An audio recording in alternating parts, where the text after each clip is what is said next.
अस्सलाम वालेकुम। यहाँ पे इस्लामिक जूरिस्प्रूडेंस का ये टॉपिक है। इसके इंट्रोडक्शन में आपने ओबियसली इस्लामिक जूरिस्प्रूडेंस को लिखना है और पीछे जो ये जो लाइंस हैं इसमें उस टॉपिक को लिखना है जो आप पेपर में अटैम्प्ट करेंगे, ठीक है।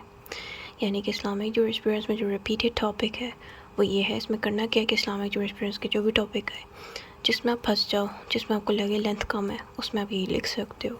और जो लाइंस मैंने लगाई हैं इसके अंदर इस वाले पोर्शन में आपने उस टॉपिक को लिखना है जो पेपर में अटैम्प्ट करोगे। उससे पहले सारा कुछ आपने इस्लामिक जूरिस्प्रूडेंस का दे देना है, फिर आपने मीनिंग दे दिया इस्लामिक जूरिस्प्रूडेंस का, फिर ये जो लाइन खाली छोड़ी है इसमें आपने उस टॉपिक को एक्सप्लेन करना है जो अटैम्प्ट कर रहे हो।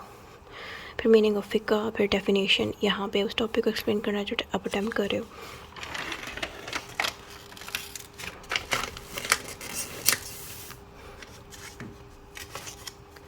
फिर हमने शरिया का मीनिंग दे दिया, फ़िक़्ह का दोबारा से हेडिंग दे दी। फिर यहाँ पे दोबारा से उस टॉपिक को डिस्कस करना जब पेपर में अटैम्प्ट करो, यानी कि रिपीट तो आप करोगे ही, लेकिन अगर बार बार उस टॉपिक को डिस्कस करोगे ना जो पेपर में आपसे पूछा गया है उसको बार बार डालोगे तो सही रहेगा। एंड पे भी आप दे सकते हो, लेकिन यहाँ दरमियान में भी थोड़ी बहुत आपने उसकी हेडिंग्स देनी है और एक्सप्लेन करना है। नेक्स्ट हेडिंग सोर्सेज ऑफ इजमा की, सोर्सेज ऑफ इस्लामिक जूरिस्प्रूडेंस की दे दी। फिर ये 4 सोर्सेज बता दी। फिर इन्हीं 4 को मैंने आगे हेडिंग्स में देख के लिख लिया विद एग्जाम्पल्स, ठीक है।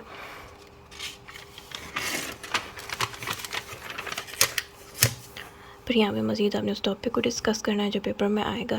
फिर स्कूल ऑफ इस्लामिक जूरिस्प्रूडेंस यानी कि डिफरेंट जितने भी स्कूल जैसे कि Hanafi school, Maliki school, Shafi school, उनको मैंने फ्लो चार्ट में बना दिया इस तरह से, ठीक है। फिर नेक्स्ट हेडिंग हमने देनी डिस्कस द टॉपिक, यानी कि फ्लो चार्ट बनाने के बाद दोबारा से उस टॉपिक को डिस्कस करना है जो आपको पेपर में दिया गया है, ठीक है। वो यहाँ पर दोबारा से लिख के फिर इस्लामिक जूरिस्प्रूडेंस का ये टॉपिक दे देना है जिसमें इंपॉर्टेंस बता देनी है इसकी यहाँ तक। फिर नेक्स्ट हेडिंग देनी डेवलपमेंट ऑफ इस्लामिक जूरिस्प्रूडेंस की, फिर हमने डेवलपमेंट का बता दिया, फिर करैक्टरिस्टिक्स बता दिए इस्लामिक लॉ के।